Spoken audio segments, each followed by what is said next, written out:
Jadi tadi kan pertanyaannya dari yang Mbak Rena sampaikan adalah uh, fluktuasi market masuk sekarang atau enggak kan. Nah tadi saya udah Mm-mm. kasih penjelasan bahwa kita tentukan kita ini investor atau seorang trader. Ya dimana kalau kita trader mungkin yang bisa kita kontrol banget adalah dari trading plan kita. Jadi kita bisa yang dulunya cuan 10% karena market lagi bullish-bullishnya, eh, itu kita belum bungkus, sekarang di posisi market yang naik turun, yang mana kalau kita lihat 2 hari kemarin masih untung kok, maksudnya masih naik ISG-nya, tiba-tiba hari ini minus, bahkan tadi sempat 0,8% cukup dalam gitu, tapi ditutupnya di 0,3, minus 0,3. Sekarang bisa untung 5%, 6% udah langsung jual. Terus kita alih lagi ke sektor yang lain, kemudian juga untuk berlaku juga untuk stop lossnya yang sebelum stop lossnya lebar, sekarang dinaikkan stop lossnya dan semacamnya seperti itu. Oke, Kemudian kalau untuk berarti investor Mm-mm. harus menyesuaikan pasar ya, Mas ya, nggak melawan pasar ya. Oh iya benar. Harus tahu Oke. siklus sih Mbak. Kita harus tahu siklusnya. Kemudian kalau untuk eh, banyak yang bertanya gitu kayak ini fluktuasi market kita kapan masuk? Tapi perlu kita ingat kalau kita compare ya pergerakan IISG ini juga data yang cukup menarik.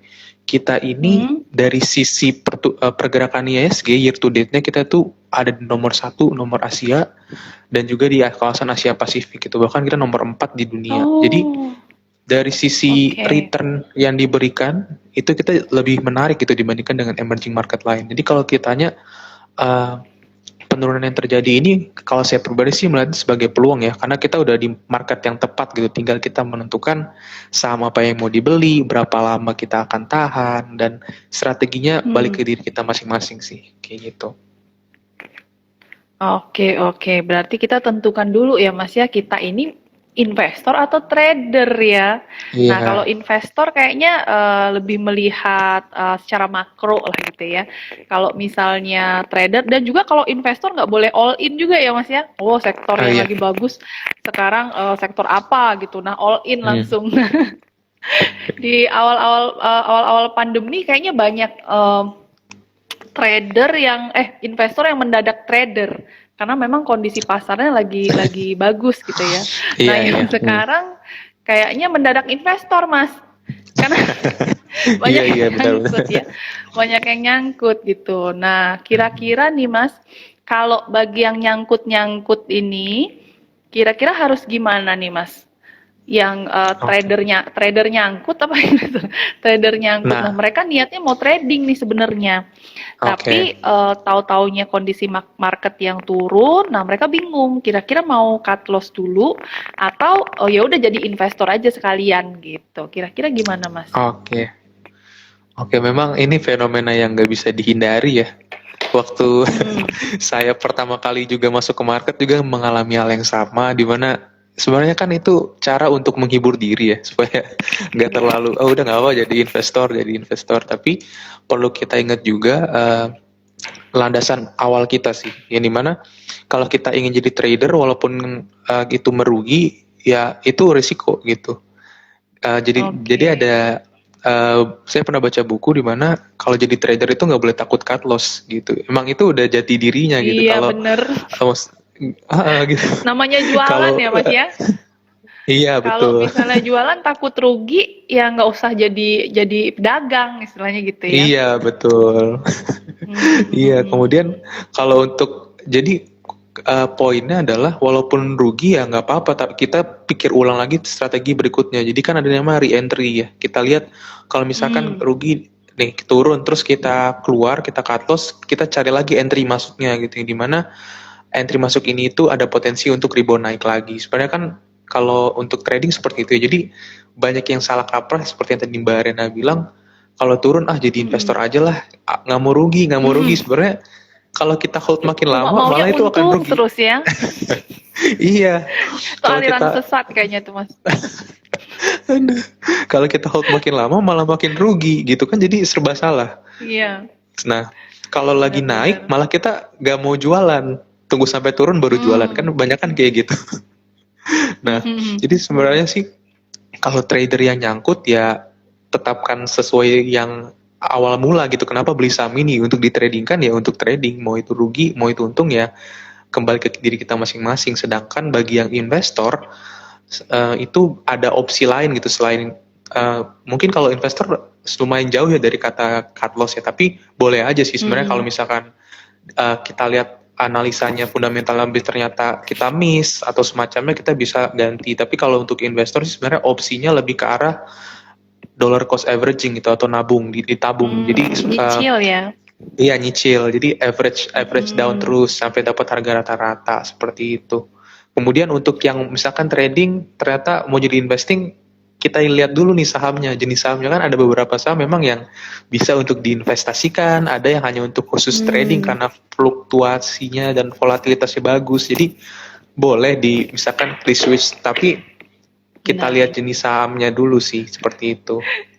Oke, ini hampir kepental lagi sepertinya Mas. Waduh. Oke, menarik banget nih di sore hari ini. Kalau teman-teman mau nanya silakan ya di question box, jangan di kolom komentar, nanti kita mau bacanya udah menguap ke atas ya. Nah, menarik nih Mas. Jadi untuk sebenarnya ya yang dinanti-nantikan kalau investor udah udah lama gitu ya Mas ya, sudah melewati beberapa kali krisis. Ya, kalau Mas Patrick sendiri di pasar modal dari tahun berapa?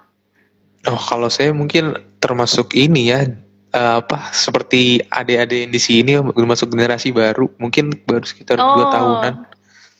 2 tahun. Jadi berarti belum melewati krisis-krisis ya. Baru krisis di pandemi kemarin ya Mas ya. Iya nih. Iya. Kalau misalnya saya kayaknya udah 3 kali krisis Mas. Wah, udah kuat banget masuk bursa, iya. Di pasar modal itu 2015, 2018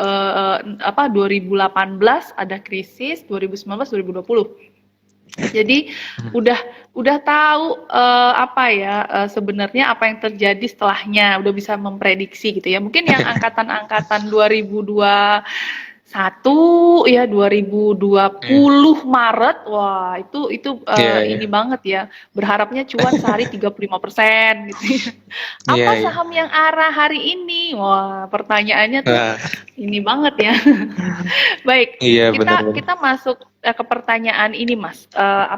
Mungkin teman-teman sini pengen tahu kalau misalnya secara global sendiri atau secara dalam negeri atau domestik, apa sih yang bisa mempengaruhi pergerakan daripada indeks kita, IHSG kita, Mas? Oke. Kalau kita berarti bicara sentimen ya. Perlu kita sepakati dulu, IHSG itu kan adalah cerminan dari pertumbuhan ekonomi negara tersebut. Jadi kalau kita lihat pertumbuhan ekonomi negara tersebut bagus, terus stabilitas politiknya baik, otomatis indeks yang ada di dalam negara tersebut itu baik gitu. Jadi kalau kita bicara sentimen, sebenarnya yang mempengaruhi IHSG balik lagi ke data-data ekonomi. Baik itu ada data ekonomi yang sifatnya eksternal dan juga ada yang sifatnya internal. Jadi sebenarnya kita bisa lihat dari berbagai macam sudut pandang gitu sebenarnya Mbak. Jadi kalau kita bicara kondisinya sekarang, apa sih yang lagi jadi perbincangan gitu ya? Sebenarnya sih kita lebih lihatnya dari sisi eksternalnya atau globalnya. Kalau untuk saat ini mungkin yang lagi rame itu ada ini ya, kalau kita lihat lompat sedikit ke negeri seberang gitu ya, di China, itu mereka itu sedang ada zero COVID policy. Apa itu zero COVID policy? Jadi kebijakan COVID-19 mereka itu harus maksudnya sangat ketat sekali dari sisi lockdown-nya. Nah itu sendiri jadi salah satu hal yang walaupun jauh ya, tapi itu ada impact-nya buat IHSG karena China ini kalau kita lihat dari porsi globalnya itu merupakan negara yang punya andil besar gitu terhadap pertumbuhan ekonomi global. Nanti juga akan berpengaruh ke perdagangan. Mengingat kita kan negara eksportir ya. Jadi China juga salah satu importir terbesar kita gitu. Jadi kalau ekonominya China-nya sedikit terhambat karena zero COVID policy, otomatis kan demand-nya yang sebelumnya mereka banyak demand batu bara ke kita, kemudian palm oil ke kita, jadi kan mengalami penurunan. Simpelnya seperti itu. Kemudian kalau kita lihat dari domestik, sebenarnya kemarin tuh ada beberapa data bagus ya yang rilis. Itu ada utang luar negeri kita, di mana utang luar negeri kita turun, terus juga ada data neraca perdagangan, yang surplus 30 bulan berturut-turut dikarenakan harga komoditas itu masih cukup baik meskipun untuk beberapa minggu ke belakang harga komoditas nggak se-strong waktu tahun 2021 boom komoditi, kemudian kuartal 2 dan kuartal 3 2022 ini. Tapi masih tetap kalau kita compare sama sebelum pandemi itu masih jauh lebih baik. Sebenarnya data-data seperti itu sih yang mempengaruhi pergerakan ISG. Seperti itu sih, Mbak. Oke, oke. Berarti sentimen-sentimen ini harusnya juga diperhatikan ya oleh investor ya, Mas ya. Dan juga banyak banget sudah analis yang tiap hari membahas sentimen-sentimen global, domestik, dan juga kalau di FAC ada newsnya juga ya, Mas ya. Ada news nggak sih? Iya, Kalau di FAC ada. dikirim tiap hari lewat grup juga ya, grup WA. Iya. Nah, jadi teman-teman investor baru nggak ketinggalan berita ya. Emang benar sih China sudah melakukan lockdown lagi, terus sedangkan apa namanya IHSG kita juga cukup berpengaruh ya Mas ya, karena memang impor batu bara ke China juga lumayan besar gitu ya, jadi lumayan berpengaruh. Dan kalau dari domestik tadi, utang luar negeri ya Mas berkurang. Nah, ini banyak banget nih yang nanya nih, kalau utang luar negeri berkurang, kira-kira gimana kondisi Indonesia 2023 nanti gitu kan?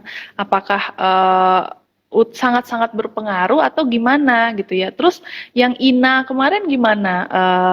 Dana abadi di ini? Nah, investor harus banyak apa namanya?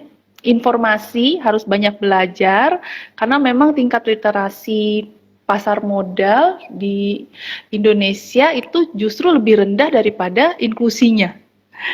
Jadi buka rekening dulu baru enggak tanpa tahu gitu ya, buka rekening dulu tanpa tahu mau beli apa.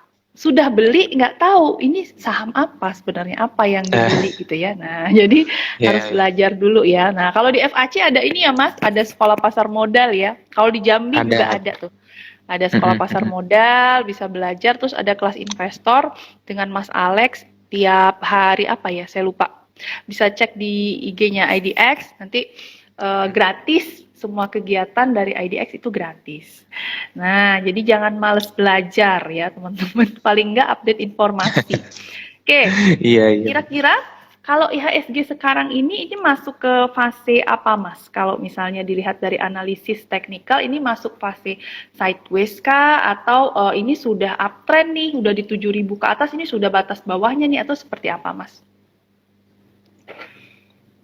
Oke.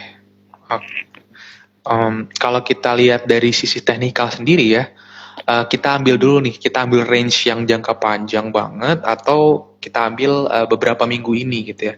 Kalau kita ambil dari awal tahun 2022 sendiri, sebenarnya kita itu sudah termasuk ke dalam fase uptrend ya, di mana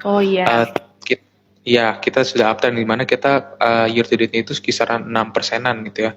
Kemudian kalau kita lihat memang beberapa minggu terakhir ini kita itu masuk dalam fase sideways, di mana pergerakan IHSG teman-teman bisa lihat pakai aplikasi apapun itu ranging pergerakannya atau bergerak di sebuah range gitu ya, di area kisaran 6950 sampai dengan 7150. Jadi